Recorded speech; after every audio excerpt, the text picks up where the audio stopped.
IT workers, what is the most ridiculous? Your IT, you have to fix this request you've received. Had a lady executive use her laptop bag as a wheel chock when her husband changed her tire. She ran over it. She brought it to us and said, "Make this work. I have a presentation in an hour." Then left. We took it out of the bag, and it was U-shaped. We laughed at the situation. There was nothing we could do. The hard drive was even crushed. She came back and screamed at us for our incompetence while demanding another laptop, her third in 6 months. Our team lead took the laptop to the vice president of technology.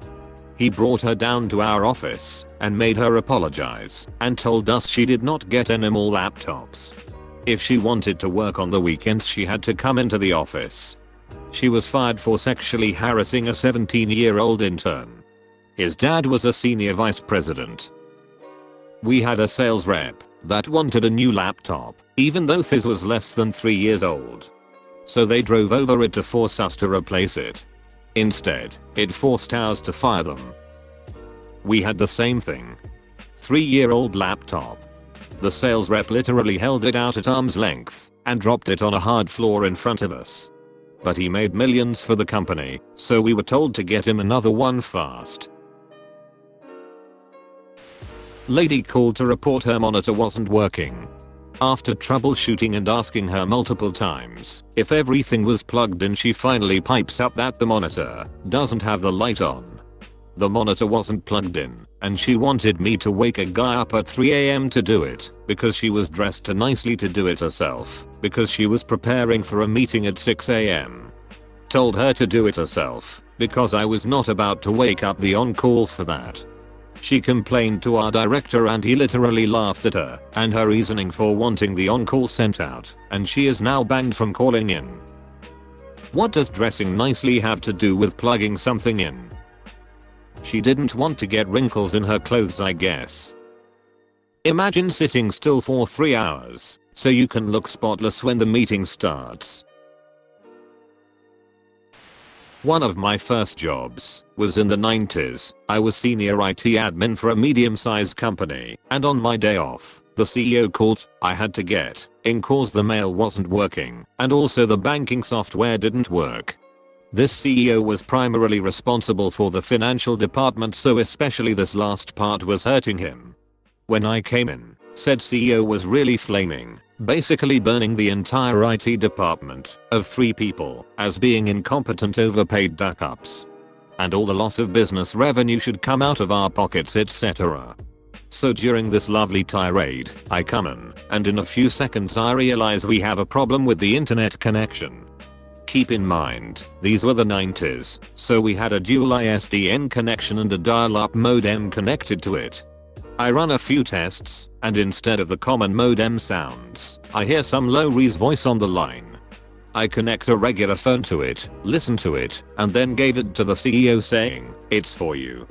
After that, the CEO said nothing and used his own mobile to manage the finances. What did the ISDN phone say?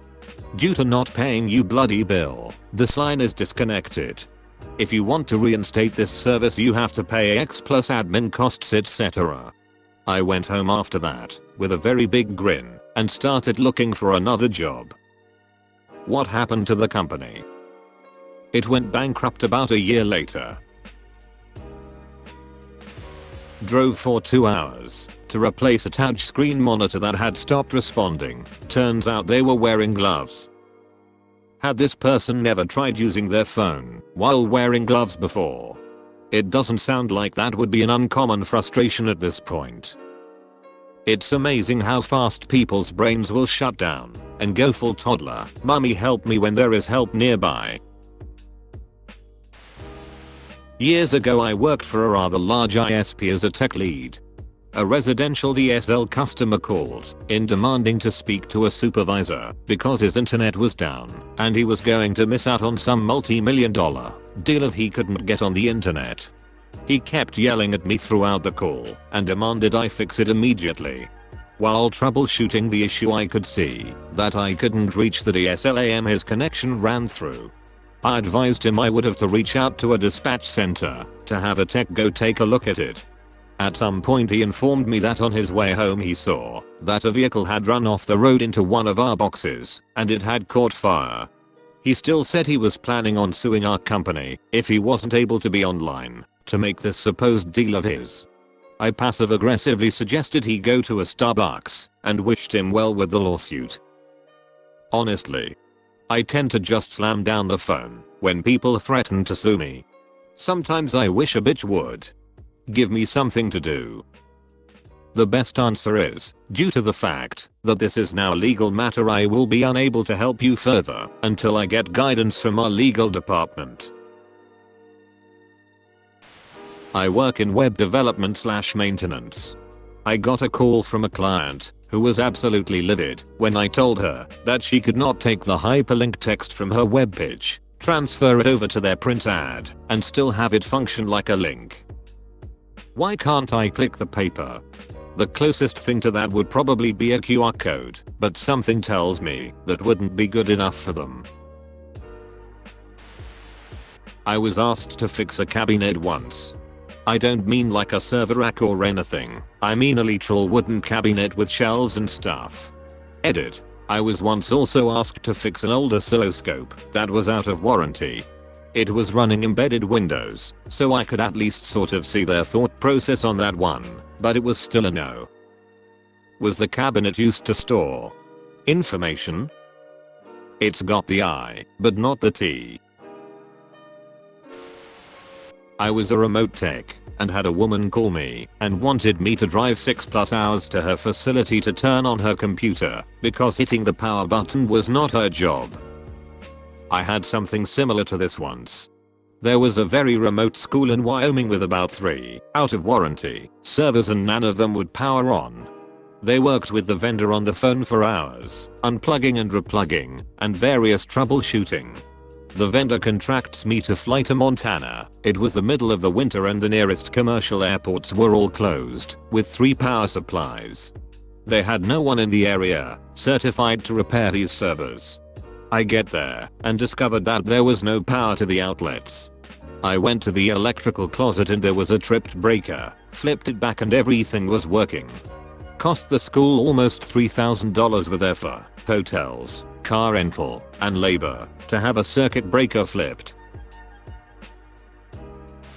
The power went out in our building, and the owner of the company wanted to know what we were doing to get the computers up.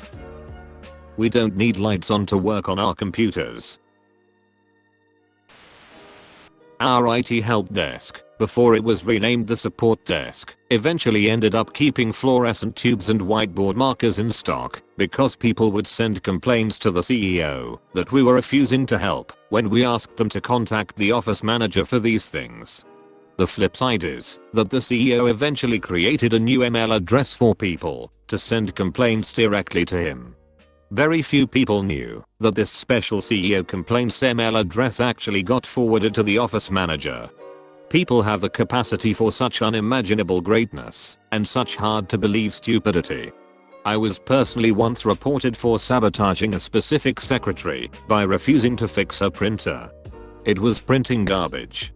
Turns out she installed an Epson color printer driver from the disk that came with her friend's new color printer on her Win95 computer so that her mono HP DeskJet printer would also print color. She reported me the 3rd time I uninstalled the bad driver and asked her not to do it again. I've somehow become the Apple guy at my work. We recently received a batch of brand new iPad Pros, and within a week, I received a repair request due to a screen malfunctioning. Turns out by screen malfunctioning they meant completely destroyed. Shattered. Like it had been continuously hit with a hammer. Lady is giving vague explanations about what happened, talking about how it might have fallen off her desk onto the carpeted floor. But apparently this is something I can fix. She needed it for a meeting that afternoon. I had to explain that this isn't something we can fix, that I'll need to go through Apple for a replacement device. Shocking news, apparently. I work in IT. Only one in the department with an iPhone. Guess who gets all Apple support tickets now? I worked for an online college and a student wanted me to change his username. It was Goatbugger. And you changed it to Goatbugger69. Problem solved. I feel like this man and I would be friends. Once had a person call into the IT desk because the soda machine stole their money. Well, was it arrested? Don't leave us hanging. Pretty sure the can of Pepsi he wanted was arrested somewhere in the soda machine. Got a call to remove a plug on a radio and push the wire through a small vent in the cabinet because the wire was unsightly. I did this while 15 executives watched. None of them knew how to change a plug and had never even seen the inside of one, but because it had a wire it was IT's responsibility. I'll start. One time somebody at a company asked me, "Why isn't the microwave working? You're in IT after all. Fix it." I thought they were joking, but after a bit of deliberation, they were either serious or very committed to the role. I jokingly said that IT should have to fix anything with a power cord or batteries, and the owner agreed. IT still hates me for that.